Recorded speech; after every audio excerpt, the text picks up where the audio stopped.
Hi, welcome to Act on Mental Health. My name is Sean, and I'm a licensed mental health counselor here in the state of Indiana. Today, we're going to be in session 3 of a resource called Doing What Matters in Times of Stress. And we're going to be talking about ACT for stress relief. Now, we've covered some tools so far, so let's go ahead and review what we've learned, and we'll continue from there with session 3, ACT on Values. Last session, we looked at the tool of unhooking, and we looked at many of the ways that we tried to get rid of our difficult thoughts and feelings. And we found that although many of these methods help us in the short term, they don't get rid of our difficult thoughts and feelings in the long term. And many of these methods actually make our life worse in the long term if we use them too often. If we can get rid of these thoughts and feelings in the short term, but if trying to get rid of them often makes life worse in the long term, it's very important that we learn how to unhook from them and engage in life. So the 3 steps for unhooking is step 1 is noticing the difficult thoughts or feelings. Step 2 is naming it. And step 3 is refocusing and connecting with the world through your 5 senses. We can't stop our difficult thoughts and feelings from appearing, but we can build our ability to respond differently and more effectively when they do appear, to unhook from them and engage with the world around us. We also need to learn to unhook ourselves from these thoughts and feelings that get in the way of practicing these new skills. We do this the same way by noticing and naming them.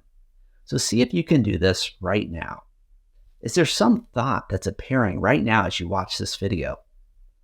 Maybe it's, this is silly, or I just don't get this, or this is a waste of time, or this doesn't work, or this is not going to help me.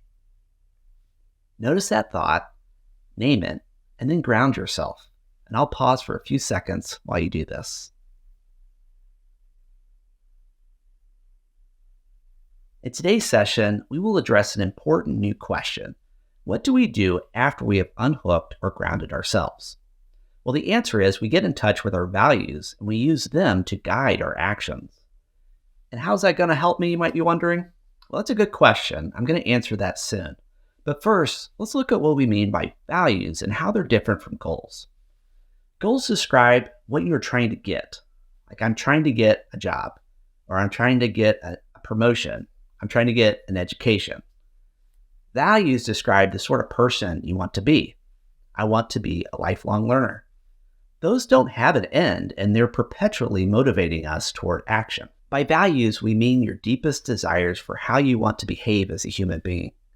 You know, what kind of person you want to be, and how you want to treat yourself and others in the world around you.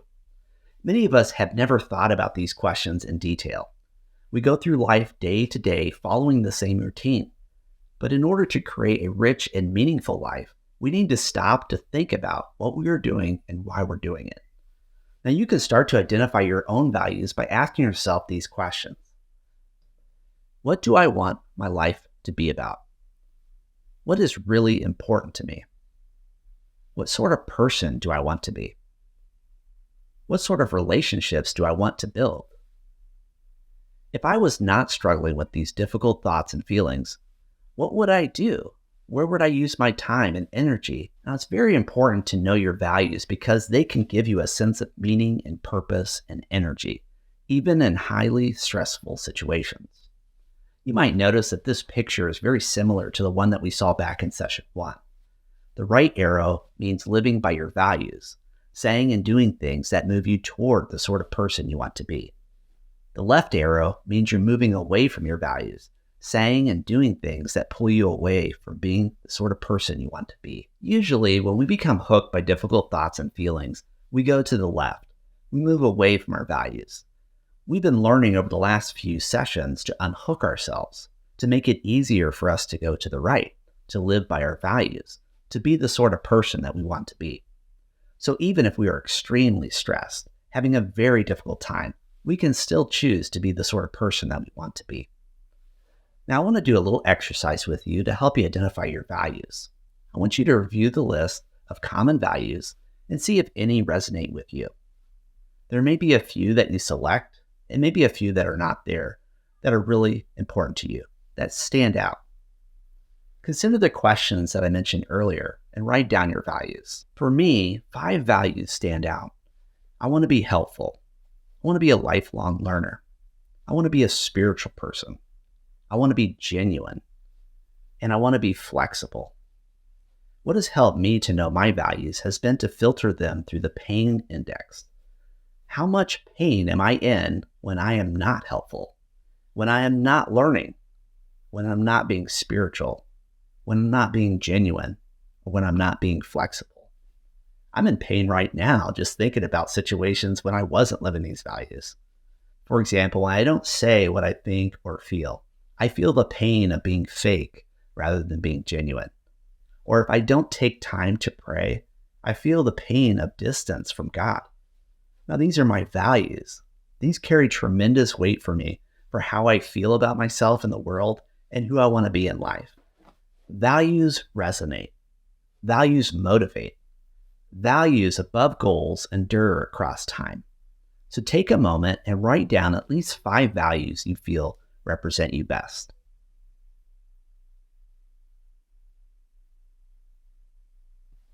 You have just identified important values that describe the sort of person that you want to be. So how does that feel? Do you feel good with your 5? Or do you need a little bit more time to clarify your values? Go ahead and pause the video and just kind of think about that. And when you're ready to resume, press play. Now let's talk about putting to action our values. Now, the way that we influence the world around you is through your actions. Now, what are actions? Well, actions are what you do with your arms, your hands, your legs, and feet, and what you say with your mouth. Now, I know that's really basic, but that's how we influence the world around us.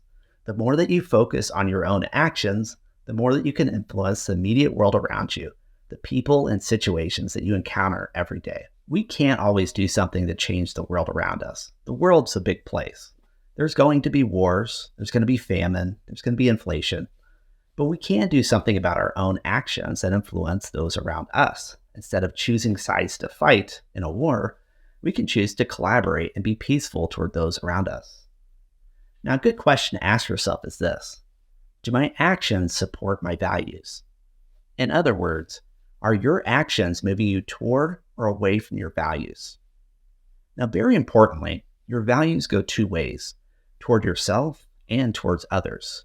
So if, for example, your values are to be kind and caring or loyal and respectful, the aim is to live those values toward yourself as well as towards others. This is important to remember. If you don't care for yourself, it will be difficult to take care of others. If you do take care of yourself, you will improve your own health and well-being, which will give you more capacity to care for the people that matter to you. So now it's time to put your values into action. Pick an important relationship.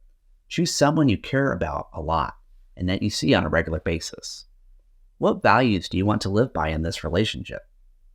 For example, you may choose your small child and your value of caring and select the small action to spend 10 minutes on the floor playing blocks.